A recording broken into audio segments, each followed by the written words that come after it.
ദൈവനാമത്തിന് മഹത്വമുണ്ടാകട്ടെ. ദൈവകൃപയാൽ ഒരു പ്രാവശ്യം കൂടെ വലിയ നോമ്പിലേക്ക് കടക്കുവാൻ വലിയവനായ ദൈവം അവസരം തന്നതിനായി നമുക്ക് നന്ദി പറയാം. ഇന്നത്തെ ധ്യാന വിഷയം തിന്മയുടെ മേൽ നന്മയുടെ വിജയം. തിന്മയുടെ വിജയം താൽക്കാലികം മാത്രമാണ്. അന്ത്യത്തിൽ അത് തോൽക്കുക തന്നെ ചെയ്യും. വിശുദ്ധ യോഹന്നാന്റെ സുവിശേഷത്തിൽ ഇപ്രകാരം പറയുന്നു: വെളിച്ചം ഇരുളിൽ പ്രകാശിച്ചു, അതിനെ കീഴടക്കാൻ ഇരുളിനു കഴിയുകയില്ല. ഇരുളാകുന്ന പൈശാചിക ശക്തിയുടെ മേൽ ദൈവത്തിൻ്റെ വിജയമാണ് ഇതിൽ നാം കാണുന്നത്. തിന്മയുടെ ശക്തികൾ ക്രിസ്തുവിന് എതിരെയായിരുന്നു. അത് യേശുവിൻ്റെ കുരിശുമരണത്തോളം കാൽവറിയോളം എത്തി.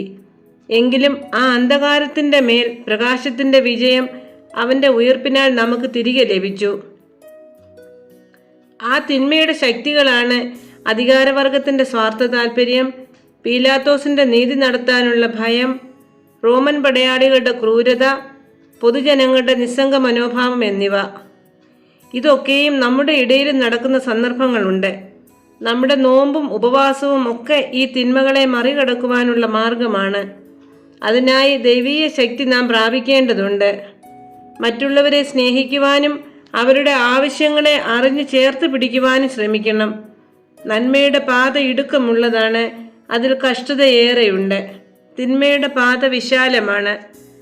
ഇതിൽ ഏത് തിരഞ്ഞെടുക്കണം എന്ന് നാം തീരുമാനിക്കണം.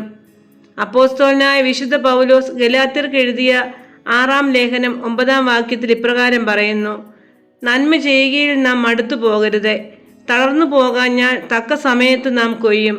ആകയാൽ അവസരം കിട്ടും പോലെ നാം എല്ലാവർക്കും, വിശേഷാൽ സഹവിശ്വാസികൾക്കും നന്മ ചെയ്യുക. അതിന് ഏക വഴി വിശ്വാസത്തോടെയുള്ള പ്രാർത്ഥന ഒന്നു മാത്രമാണ്.